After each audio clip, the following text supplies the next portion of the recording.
Hello student, today I will teach you the web designing chapter.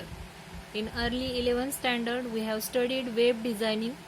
In 12th we have continued that chapter as a impressive web designing. In 11th standard we have studied two languages. First is HTML and second is JavaScript. In first section we will see the HTML5. In 11th standard we have studied the different tags and attributes used in HTML. Today I will revise the form tag and input tag, which is most important tags of HTML5. The form tag is used to accept information from user and store it in server. The form tag, here I will write form tag. The form tag is used to accept information from user. The attributes used along with form tag are: first attribute is action, second is method, and third attribute used is name. मी परत एकदा repeat करते. Form tag हा कशासाठी वापरला जातो, तर युजरकडून जर तुम्हाला इन्फॉर्मेशन ॲक्सेप्ट करायची असेल, युजरचा डेटा जर ॲक्सेप्ट करायचा असेल तर तुम्ही फॉर्म टॅग वापरू शकता. फॉर्म टॅग बरोबर तुम्ही तीन ॲट्रिब्यूट वापरू शकता: ॲक्शन, मेथड आणि नेम. ॲक्शन हा जो ॲट्रिब्यूट आहे, the first attribute action, it is used to store the accepted information to the specific location. तुम्ही एखाद्या स्पेसिफिक लोकेशनला जर ॲक्सेप्ट केलेली इन्फॉर्मेशन स्टोअर करणार असाल तर तुम्ही पहिला ॲट्रिब्यूट वापरायचा आहे ॲक्शन. याच्या पुढे तुम्ही ज्या लोकेशनला तुम्ही इन्फॉर्मेशन स्टोअर करणार आहात त्या लोकेशनचा ॲड्रेस इथं मेन्शन करायचा आहे, लाईक एनी फोल्डर ॲड्रेस. दुसरा ॲट्रिब्यूट आहे याच्यासाठी मेथड. तुम्ही ॲक्सेप्ट केलेली इन्फॉर्मेशन कोणत्या पद्धतीने घेणार आहात त्याच्यासाठी दोन व्हॅल्यू आहेत मेथड ॲट्रिब्यूटच्या, गेट आणि post. The default value of method attribute is get. तुम्ही जी डिफॉल्ट व्हॅल्यू सेट करणार असाल तर ती डिफॉल्ट व्हॅल्यू आहे गेट.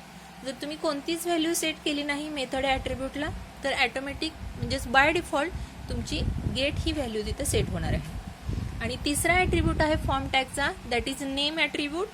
जर तुम्ही फॉर्मला एखादं नाव देणार असाल specific, then you can use the name attribute.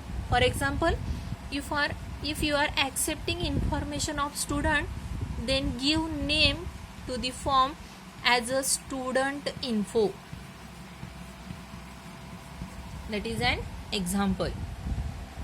Then next tag used along with form tag, that is input tag. दुसरा टॅग आहे जो फॉर्म टॅग बरोबर वापरला जातो, त्या टॅगचं नाव आहे इनपुट टॅग. जे फॉर्मवरचे डिफरंट कंटेंट आहेत किंवा एलिमेंट आहेत, ज्या स्वरूपात आपण युजरकडून इन्फॉर्मेशन ॲक्सेप्ट करतोय तर त्याच्यासाठी आपण इनपुट टॅग वापरतोय.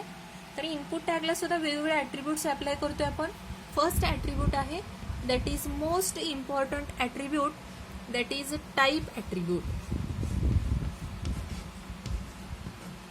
जो मोस्ट इम्पॉर्टंट आहे इनपुट टॅगचा ॲट्रिब्यूट, त्या ॲट्रिब्यूटचं नाव आहे type attribute.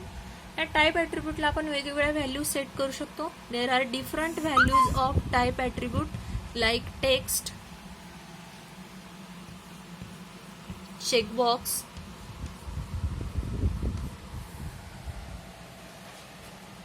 then radio, then submit,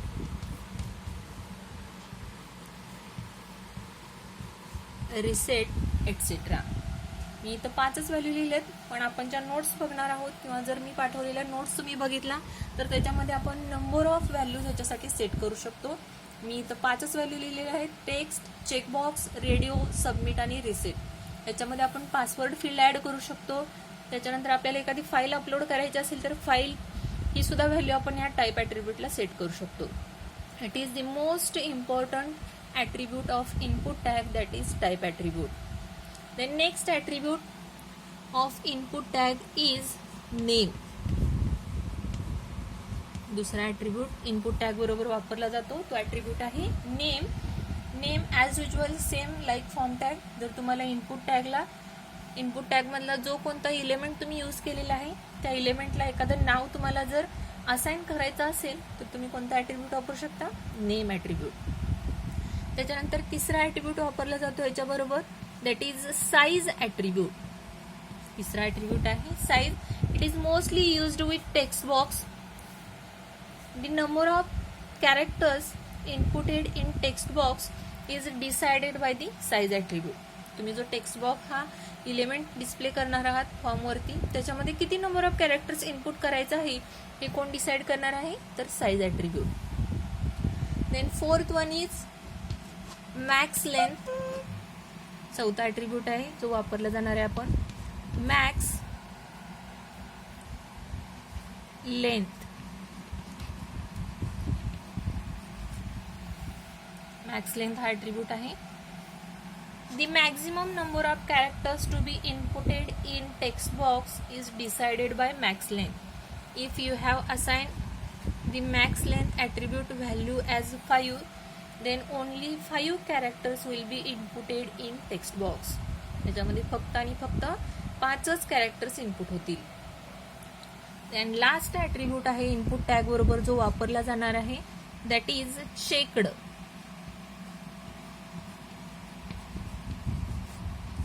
This attribute is used only with checkbox. हा जो ॲट्रिब्यूट आहे हा फक्त आणि फक्त चेकबॉक्ससाठी वापरला जातो. जर तुम्हाला चेकबॉक्सला बाय डिफॉल्ट सिलेक्शन द्यायचं असेल, then you can use the checked attribute for default selection of that checkbox.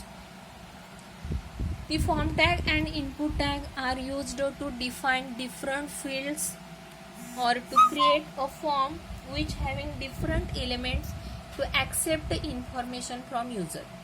User कडून तुम्हाला वेगवेगळ्या पद्धतीची इन्फॉर्मेशन जर ऍक्सेप्ट करायची असेल तर तुम्ही फॉर्म टॅग आणि त्याच्यासोबत इनपुट टॅग वापरू शकता.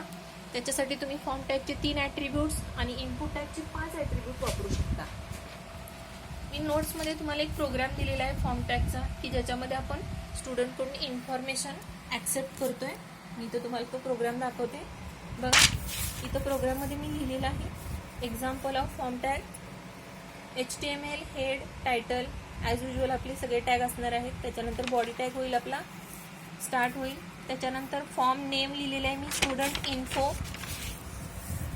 त्याच्यानंतर मेथड वापरलेली आहे मी गेट मेथड वापरलेली आहे याच्यासाठी.